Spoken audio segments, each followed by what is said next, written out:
2021년 2월 15일 하나님의 말씀입니다. 누가복음 4장 29절입니다.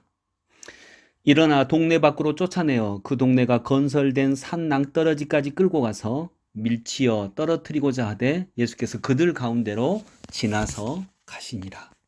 아멘.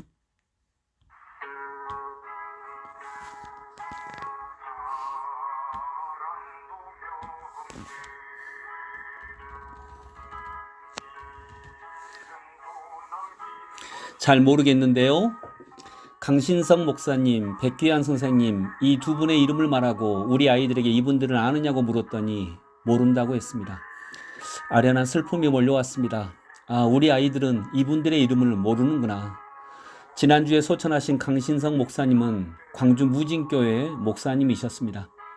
광주 지역에서 당시 민주당의 국회의원에 출마한 사람은 모두 인사를 드리러 올 만큼 80년대, 90년대 민주화 운동에 대부셨습니다.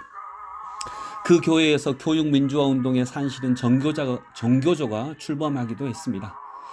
또 어제 소천하신 백귀한 선생님은 70년대부터 민주화 운동의 대표격으로 살아오신 통일운동가이십니다. 90년대쯤에는 진보정당의 후보로 대통령 선거에 나서기도 했던 분입니다. 이제 우리 아이들도 이런 전설적인 분들을 모르는 것이 당연하게 될 만큼 시대가 많이 흘렀네요. 오히려 민주화 운동가가 유명해질 수밖에 없는 시대는 불행한 시대일 것입니다. 이분들의 이름을 모른다면 아마도 이분들의 소망이 상당 부분 이루어진 것으로 생각할 수밖에 없을 것입니다. 그래서 감사한 마음이 들기도 합니다. 백기환 선생님에 대해서는 아이들에게 다시 물었습니다. 백기환 선생님은 님을 위한 행진곡의 작사가인데 그 노래는 아느냐고 물었습니다. 아이들은 당연히 안다고 하면서 그분이 그 노래 작사가세요? 라고 합니다. 백기환 선생님은 님을 위한 행진곡의 작사가입니다. 이 글을 당시 양림동에서 거주하던 소설가 황석영 선생님이 음률에 맞춰 고쳤었고 이를 당시 전남대학교 학생이었던 김종률 씨가 곡을 붙여 노래가 완성되었습니다. 김종률 씨는 지금은 교회의 장로가 되었네요. 님을 위한 행진곡은 5.18 광주항쟁 때 시민군 대변인이었다가 산화하신 윤상훈 열사와 78년도에 돌아가신 광주지역 노동운동가 박기순 열사의 영혼 결혼식 때 불려진 결혼식 축가입니다. 81년 빛의 결혼식이라는 노래극의 마지막 중창이었던 이 노래는 82년 망월동에서 있었던 두 분의 영혼 결혼식에서 결혼식의 축가로 불리워졌습니다. 1980년에 일어난 광주 민중항쟁은 이때까지도 그 이름을 꺼내는 것조차 금기시 되었습니다. 5.18 때 산화한 열사들의 장례식도 허용되지 않았습니다. 죽음과 삶을 철저하게 분리했던 것입니다. 죽음은 망월동 묘역에 묻어두었고 살아있는 자들은 산자의 자리에서 생활하게만 하였습니다.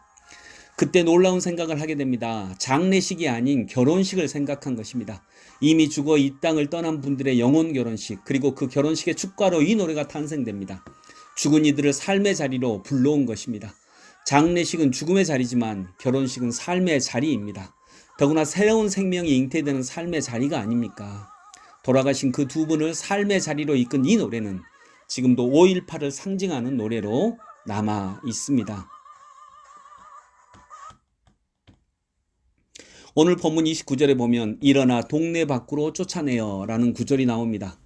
예수님의 고향인 나사렛 사람들이 예수님을 요셉의 아들로만 생각해서 동네 밖으로 쫓아내었다는 것입니다. 예수님은 하나님의 아들로 생각하지 못하였고 어렸을 때부터 내가 보고 자랐던, 그래서 내가 아는 사람 요셉의 아들, 목수의 아들로만 생각한 것입니다. 예수님은 고향에서도 환영받지 못했습니다. 동네 밖으로 쫓아내었다. 여러분, 슬픈 구절입니다. 내 삶의 영역 밖으로 예수님을 쫓아내었다는 뜻입니다. 그러니 주님은 고향에서는 많은 기적과 복을 주시지 못하시고 오히려 고향을 떠나가십니다. 지금도 예수님의 고국 이스라엘은 예수님을 믿지 않습니다. 여러분, 예수님을 내 삶의 영역으로 들어오시게 해야 합니다. 이미 돌아가신 윤상훈 열사, 박기순 열사도 장례식이 아닌 결혼식으로 삶의 영역으로 끌어들이자 큰 영향력이 있지 않았습니까? 하물며 지금도 살아계신 예수님을 우리 동네 안으로 모신다면 내 삶의 영역으로 모신다면 얼마나 큰 복과 은혜가 있겠습니까? 어리석게도 주님을 동네 밖으로 내친 나사렛 사람들과 같은 어리석음을 범하지 말고 내 삶의 중심으로, 내 삶의 가장 가까운 중심으로, 내가 밥 먹고 일하고 함께 이야기하고 함께 살아가는 가정과 직장과 세상의 중심으로 우리 주님을 모시는 오늘이 되기를 기도합니다. 하나님 아버지, 은혜를 감사합니다. 오늘도 살아계셔서 내 삶의 영역 가장 가까운 곳으로 들어와 주시옵소서. 내 삶의 주인의 자리를 차지하셔서 내 삶에서 가장 큰 영향력으로 나의 삶과 우리의 삶을 인도하여 주시옵소서. 예수 그리스도 이름으로 기도드립니다. 아멘.